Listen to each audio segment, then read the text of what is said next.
Hai Church, Shalom, puji Tuhan. Kita bertemu kembali di program Aku dan Kehidupan Doaku.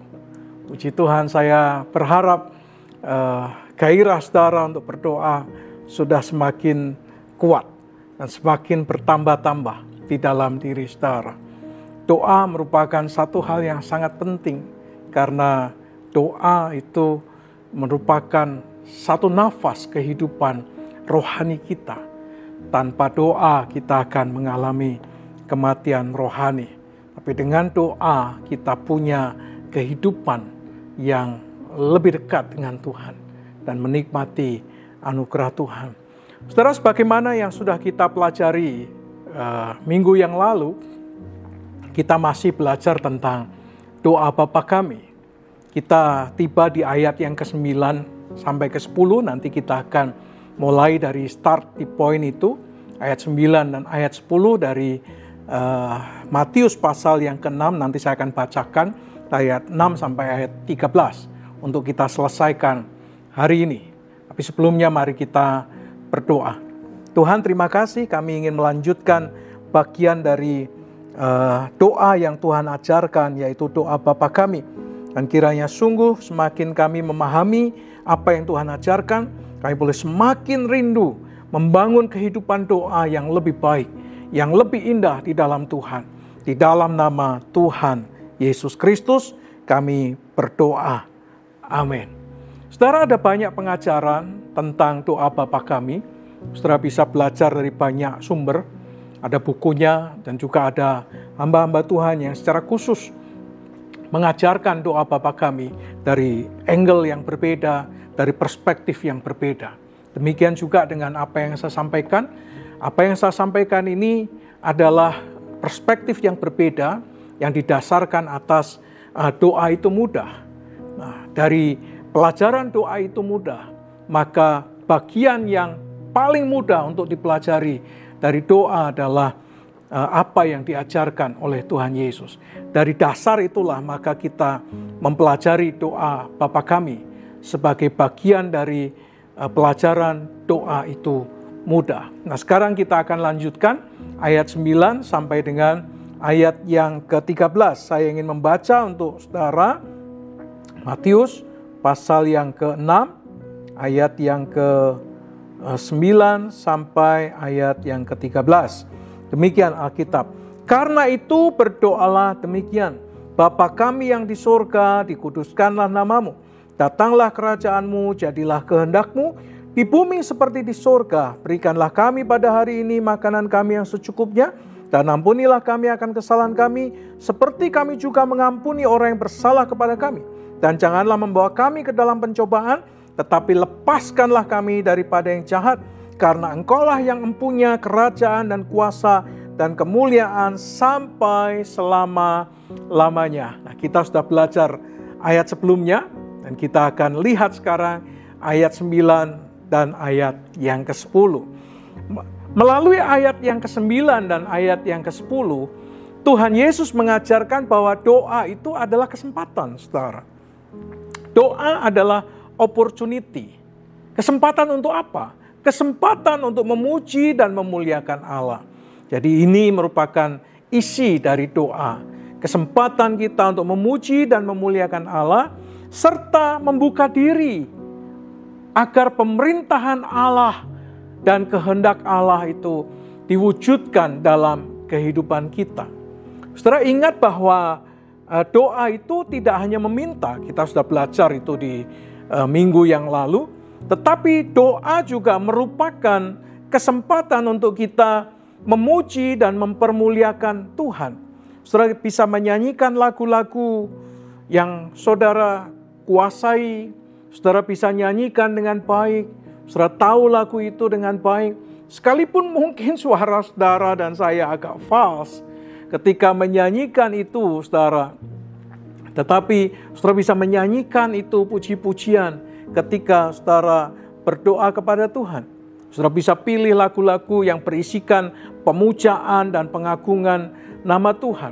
Lalu kemudian ketika saudara memasuki private room saudara, ketika saudara ada di tempat saudara sendiri tanpa ada orang lain, saudara mulai bisa memuji Tuhan.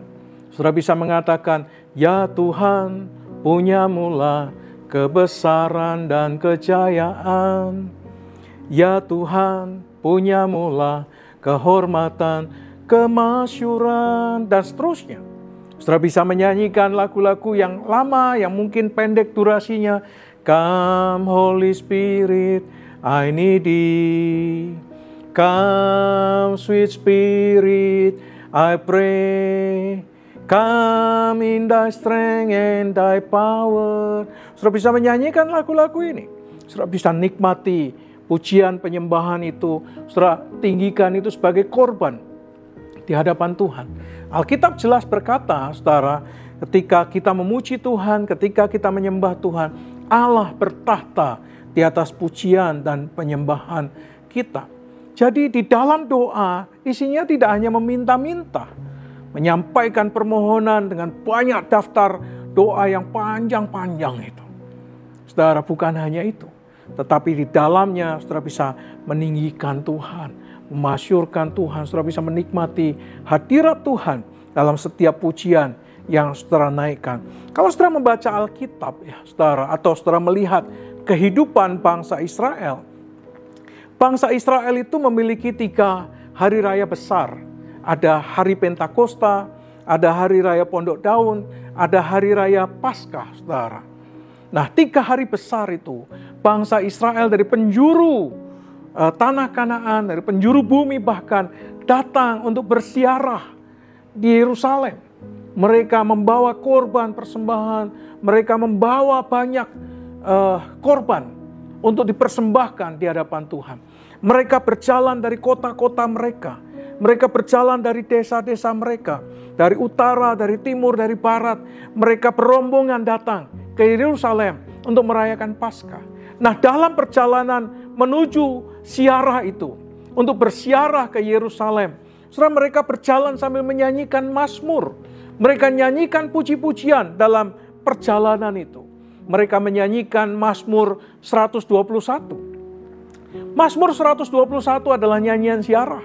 Mereka menyanyikan pujian-pujian itu mengatakan, dari mana akan datang pertolonganku? Pertolonganku ialah datangnya daripada Tuhan. Saudara, kalau saudara baca di sana, itu merupakan sebuah nyanyian yang digubah oleh seorang penyanyi Indonesia menjadi sebuah nyanyian yang bagus. Aku melayangkan mataku ke gunung-gunung, dari manakah akan datang pertolonganku? Pertolonganku ialah dari Tuhan yang menjadikan langit dan bumi. Saudara, mereka berjalan bersiarah menuju Yerusalem sambil menyanyikan pujian ini. Mereka berkata dalam Mazmur itu bersama-sama bagaikan kor yang menggema di seluruh bukit, di lembah yang mereka jalani. Aku melayangkan mataku ke gunung-gunung, dari manakah akan datang pertolonganku? Wah, saudara, perjalanan mereka menjadi semangat. Perjalanan mereka menjadi bergairah. Mereka menikmati Tuhan sepanjang perjalanan bersiarah menuju ke Yerusalem, saudara. Saudara bisa menyanyi, memuji Tuhan di tengah-tengah doa yang saudara naikkan. Tuhan berkata, memuji dan memuliakan Tuhan, dan meminta membuka diri untuk pemerintahan Allah hadir. Kalau saudara melihat yang lain, Mazmur 126, ini juga merupakan nyanyian siarah, saudara. Ketika Tuhan memulihkan keadaan Sion, keadaan kita seperti orang-orang yang bermimpi. Waktu itu mulut kita penuh dengan tawa, lidah kita dengan sorak-sorai yang menabur sambil mencucurkan air mata, akan pulang membawa berkas-berkasnya. Saudara, ini Mazmur. Ketika mereka berjalan bersiarah menuju Yerusalem, mereka menaikkan pujian ini.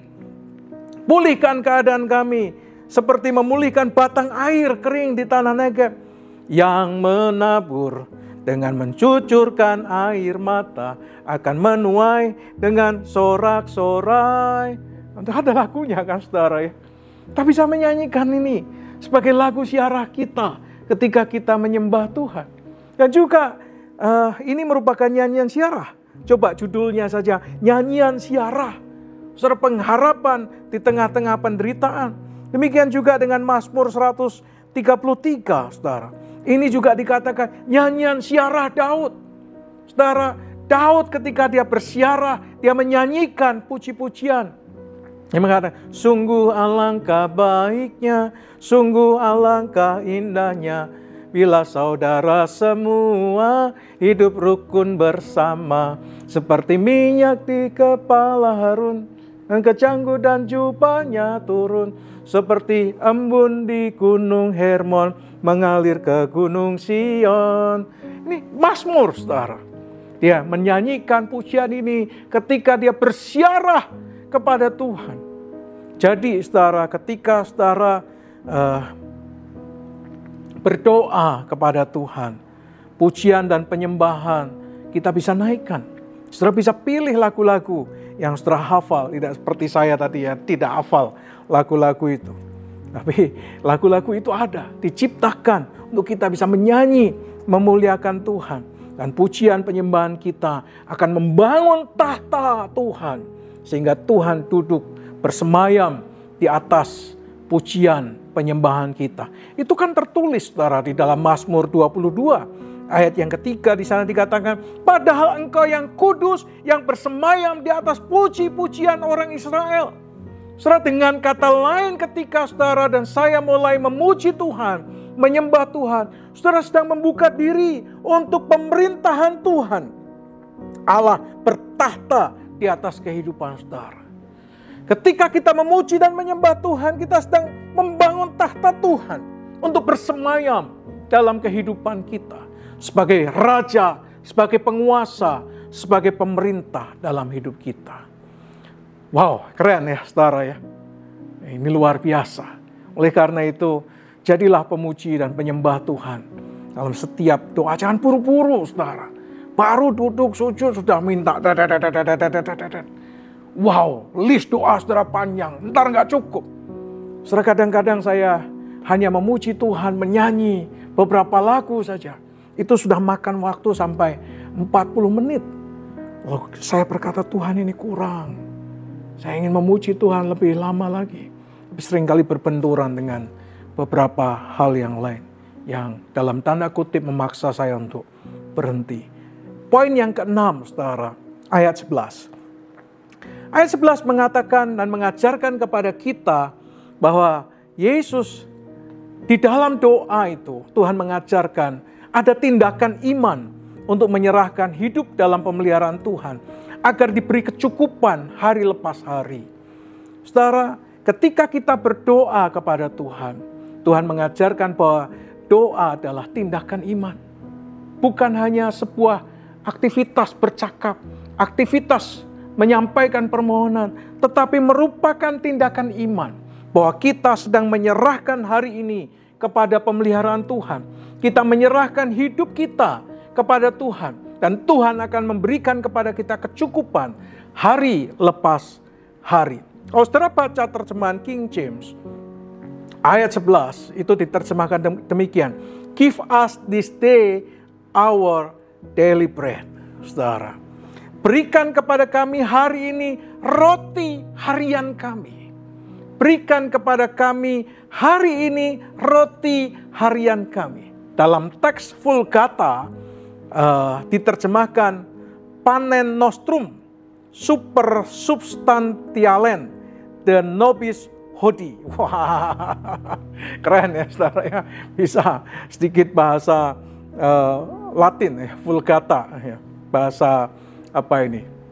Ya, Septuaginta, Vulgata lah kira-kira ya. Dalam teks Vulgata diterjemahkan panen nostrum super substantialen dan nobis hodie. Wah, keren.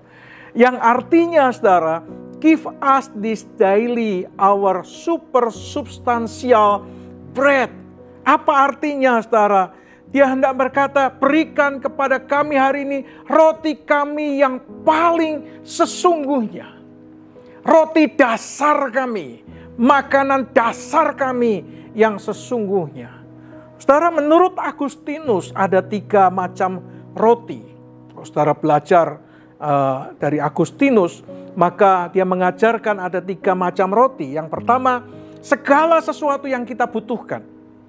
Roti yang pertama adalah segala sesuatu yang kita butuhkan. Yang kedua, bicara tentang tubuh Kristus yang kita terima ketika perjamuan kudus. Dan yang ketiga, makanan rohani kita, yaitu sang roti, Yesus Kristus adalah sang firman. Jadi roti di sini berbicara tentang kebutuhan kita setiap hari. Segala sesuatu yang kita butuhkan. Bicara tentang tubuh Kristus dalam perjamuan. Tapi ini juga bicara tentang firman Allah, roti hidup, sang firman atau sang roti, yaitu firman Tuhan sendiri. Saudara, ketika bangsa Israel ada di padang gurun, tiap pagi mereka mendapatkan roti sorga yang dikenal dengan nama mana. Mana itu artinya yang mana? Apa itu? Apa itu? Nah, itulah artinya mana. Mana artinya apa? Apa itu? Gitu ya. Jadi orang Israel itu nanya, apa itu? Nah, itulah artinya mana. Apa itu? Ya, mana yang turun dari langit. Mereka mengambil secukupnya, saudara. Karena mengambil berlebih juga tidak ada gunanya. Karena tidak dapat disimpan hingga keesokan harinya. Yang lebih itu akan rusak, akan hancur. Oleh karena itu bangsa Israel mengambil mana secukupnya, tidak lebih dan tidak kurang.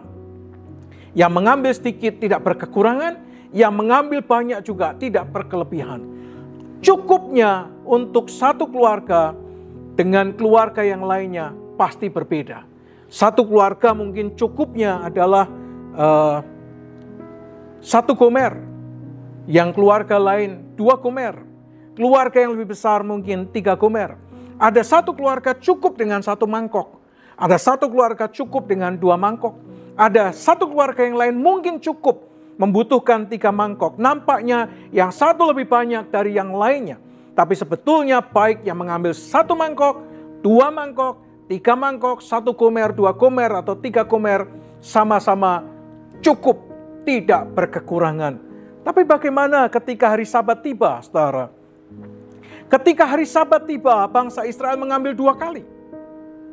Dari biasanya, kalau yang biasanya mengambil 1 mangkok, dia ambil 2 mangkok. Yang biasanya mengambil 2 gomer, dia ambil 4 gomer. Yang mengambil 3 gomer mungkin bisa mengambil 6 gomer. Karena untuk persediaan di hari Sabat, saudara, mereka mengambil 2 kali lipat. Disinilah sebetulnya kita melihat pemeliharaan Tuhan yang luar biasa. Karena jangankan sampai besok, kalau orang mengambil hari ini kalau bukan Sabat, jangankan sampai besok, saudara. Kalau tidak termakan habis, maka keesokan harinya mencair dan lenyap. Tidak bisa dimakan, saudara. Tetapi menariknya, pada hari Sabat, mana yang biasanya mencair untuk keesokan harinya, bisa bertahan sampai keesokan harinya. Dan tidak mencair, tidak rusak, tidak membusuk, saudara. Luar biasa. Ini pemeliharaan Tuhan yang dahsyat. Saudara, baca Keluaran 16 ayat 29 mengatakan demikian. Perhatikanlah, Tuhan telah memberikan Sabat kepadamu. Itulah sebabnya pada hari ke-6 Ia memberikan kepadamu roti untuk 2 hari. Tinggallah kamu di tempatmu masing-masing. Seorang pun tidak boleh keluar dari tempatnya pada hari ke-7 itu. Saudara, apa yang hendak disampaikan di sini, saudara?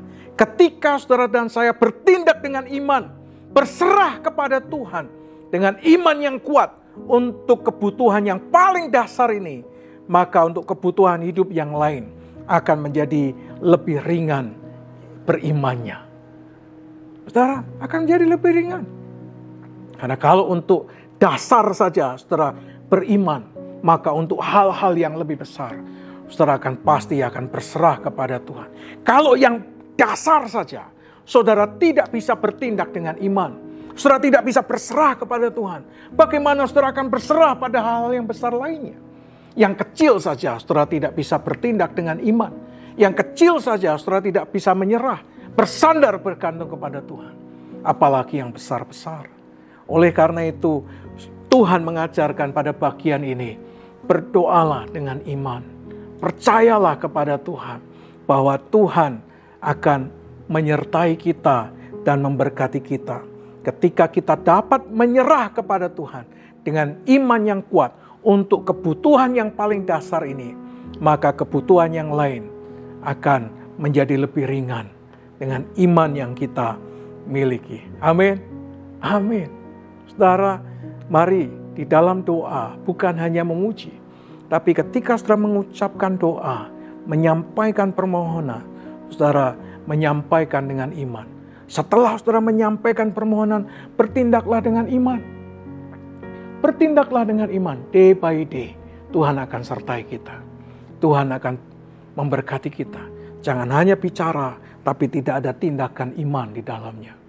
Doa mengajarkan kepada kita bahwa kita berserah kepada Tuhan, tetapi diwujudkan dengan iman yang sesungguhnya. Tidak boleh ambil, tidak boleh ambil. Bergerak dengan apa yang Tuhan anugerahkan. Besok adalah bagian Tuhan yang akan mengerjakannya. Bagian ketujuh yang terakhir, saudara. Bagian yang ketujuh yang terakhir adalah ayat 12 sampai ayat 13.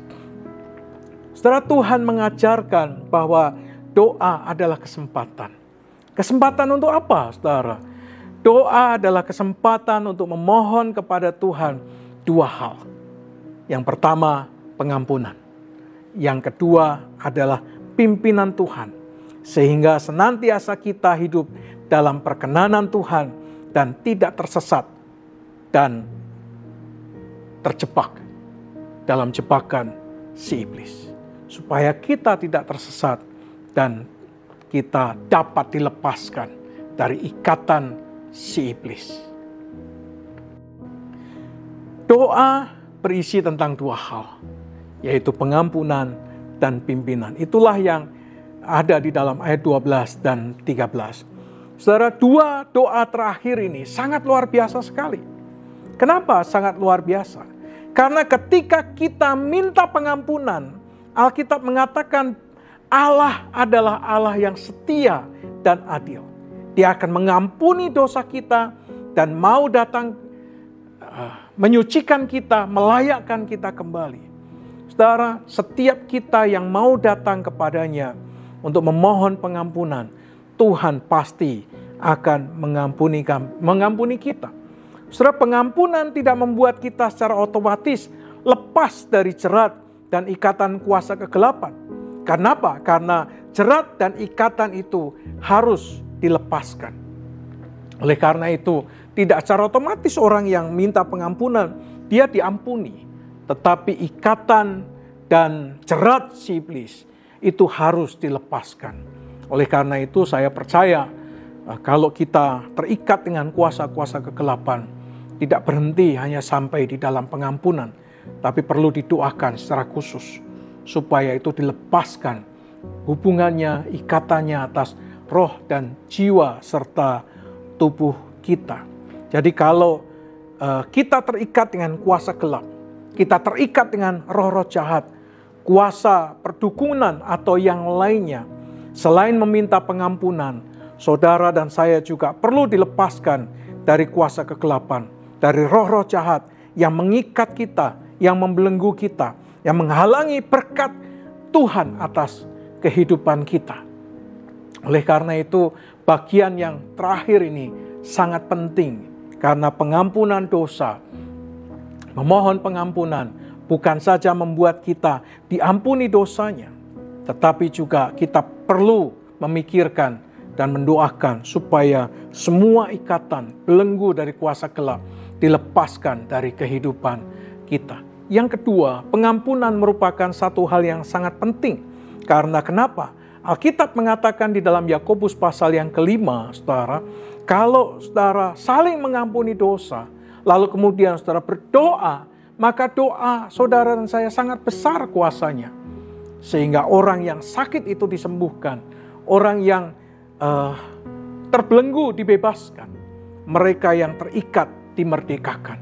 Saudara, pengampunan bukan saja membuat kita diampuni, tetapi pengampunan juga membuat doa kita besar kuasanya. Amin. Amin, saudara. Oleh karena itu mari kita belajar untuk dengan rendah hati di dalam doa yang kita naikkan. Ada satu unsur yang Tuhan ajarkan. Inilah kesempatan kita memohon pengampunan yang daripada Tuhan. Kita memohon anugerah Tuhan. Ingat Ayub, saudara. Ayub itu setiap hari memberikan korban persembahan kepada Allah untuk keselamatan anak-anaknya. Setiap hari memberikan korban kepada Allah untuk anak-anaknya diampuni oleh Tuhan. Anak-anaknya supaya beroleh anugerah dari Tuhan. Dilakukan oleh Ayub setiap hari. Dan Yesus sudah mengampuni kita. Tetapi sekalipun Yesus sudah mengampuni kita, kita toh seringkali jatuh dalam berbagai macam pencobaan. Nah, di dalam doa pribadi, di private room itulah kesempatan kita mohon pengampunan daripada Tuhan. Ketika kita datang mohon ampun di hadapan Tuhan, bukan saja Allah setia dan adil akan mengampuni kita, tetapi juga doa kita menjadi besar kuasanya. Yang berikutnya, yang terakhir, saudara, sebagai sikap rendah hati kita ketika kita berdoa, sebelum selesai, mohon penyertaan Tuhan, mohon pimpinan Tuhan, supaya hari saudara disertai oleh Tuhan, dipimpin oleh Tuhan. Oleh karena itulah seringkali saya berkata, mari kita awali hari bersama dengan Tuhan dan firman Tuhan. Sebelum melakukan segala aktivitas, kesibukan kita, mari kita minta pimpinan Tuhan, hikmat Tuhan, supaya perjalanan kita sepanjang hari yang kita lalui dipimpin oleh Roh Kudus. Kita tidak tersesat dan tidak terjerat dalam tipu daya iblis. Dan kita juga tidak tersesat dan kemudian jatuh ke dalam berbagai macam pencobaan. Minta Roh Kudus pimpin kita. Minta Roh Kudus pegang tangan kita, supaya Tuhan berjalan di depan kita, meratakan gunung-gunung, memecahkan pintu-pintu tembaga, mematahkan palang-palang besi, dan menuntun kita kepada harta benda yang terpendam, harta kekayaan yang tersembunyi, yang dijanjikan Tuhan kepada kita. Amin. Amin. Puji Tuhan. Kita selesaikan doa Bapa kami ini hari ini. Nanti kita minggu depan kita bergeser pada pelajaran yang lain dari aku dan kehidupan doaku. Saya berdoa kita semakin bergairah berdoa, membangun keintiman dengan Tuhan, bersama-sama menikmati anugerah Tuhan. Amin. Amin. Mari kita berdoa, kita doakan Indonesia, kita doakan untuk gereja-gereja, kita doakan untuk yayasan-yayasan supaya kehadiran mereka menjadi berkat bagi Indonesia. Tuhan, kami ingin memberkati Indonesia, supaya Indonesia diberkati oleh Tuhan. Kami berkati hasil buminya, kami berkati hasil tambangnya, baik emas, tembaga, batu bara, nikel, boksit, timah, dan tambang-tambang lain yang ada di perut bumi di Indonesia ini diberkati sehingga boleh menghasilkan bagi kesejahteraan rakyat Indonesia. Berkati hasil lautnya, berkati ikan-ikannya, berkati semua biota laut di dalamnya, sehingga ini menghasilkan kekayaan yang besar bagi Indonesia. Berkati ikan-ikannya, berkati hasil sungainya. Tuhan, Kau berkati hasil hutannya, hasil kebunnya, hasil komoditasnya yang dihasilkan oleh Indonesia, coklatnya, kopinya, palawijanya, rempah-rempahnya. Tuhan, ini boleh menghasilkan yang terbaik untuk Indonesia. Berkati food estate yang dibangun oleh pemerintah di mana-mana. Ini boleh menjadi ketahanan pangan bagi Indonesia, sehingga memiliki daya tahan ketika resesi tiba. Dan Indonesia survive di tengah-tengah situasi yang sulit sekalipun. Kami berkati ya Tuhan, di dalam nama Tuhan Yesus Kristus, biarlah Indonesia menjadi negara yang kaya dan diberkati Tuhan. Pemimpin-pemimpin dari 38 provinsi, mereka mengerjakan tanggung jawab mereka dengan baik, dengan sungguh-sungguh. Mereka dikuasai oleh Roh Tuhan dan takut akan Tuhan. Tidak hanya memikirkan kepentingan diri mereka sendiri, kelompok dan golongannya, tapi sungguh-sungguh memikirkan untuk semua rakyat yang mereka pimpin, dari semua agama, dari semua kelompok, semua latar belakang dipimpinnya dengan bijaksana. Terima kasih Tuhan, kami bersyukur untuk hari ini kami menyerahkan gereja-gereja Tuhan dimanapun mereka berada, ditempatkan Tuhan. Kiranya gereja-gerejamu terus menjadi berkat. Firman boleh disampaikan, pengajaran dapat disampaikan, sehingga lahir anak-anak Tuhan dengan karakter ilahi, lahir anak-anak Tuhan dengan mentalitas kerajaan surga, sehingga sungguh mereka mencerminkan gambar dan citra Allah di dalam kehidupan mereka, sehingga nama Tuhan boleh dipermuliakan. Makasih Bapa, berkati yayasan-yayasan yang didirikan, baik di pendidikan, diakonia maupun yayasan-yayasan lain-lain, misi dan juga bantuan-bantuan yang dihadirkan. Kiranya sungguh ketika itu dikerjakan dengan baik, dengan cinta dan kasih yang dihadirkan, membuat orang-orang boleh melihat kemuliaan Tuhan dinyatakan. Terima kasih Tuhan, kami menyerahkan program Aku dan Kehidupan Doaku ini supaya terus menjadi berkat, mengajak jemaat Tuhan untuk bergairah menghidupi kehidupan doa yang semakin hari semakin indah di dalam Tuhan. Terima kasih Bapa, kami bersyukur di dalam nama Tuhan Yesus Kristus. Kiranya damai sejahtera dari Allah Bapa, cinta kasih sayang daripada Tuhan Yesus Kristus, persekutuan pertolongan pimpinan kuasa Roh Kudus menyertai saudara sekalian dari sekarang sampai selama-lamanya di dalam nama Tuhan Yesus Kristus. Amin. Puji Tuhan, saudara. Saya berdoa kita semakin menikmati persekutuan dengan Tuhan. Kita akan lanjutkan program ini minggu depan, Aku dan Kehidupan Doaku. Kiranya ini menjadi program yang dinantikan oleh saudara. Kalau saudara diberkati oleh program-program GCIC, baik Aku dan Keluargaku, Aku dan Alkitabku, Aku dan Kehidupan Doaku, Heartbeat, dan juga ibadah minggu.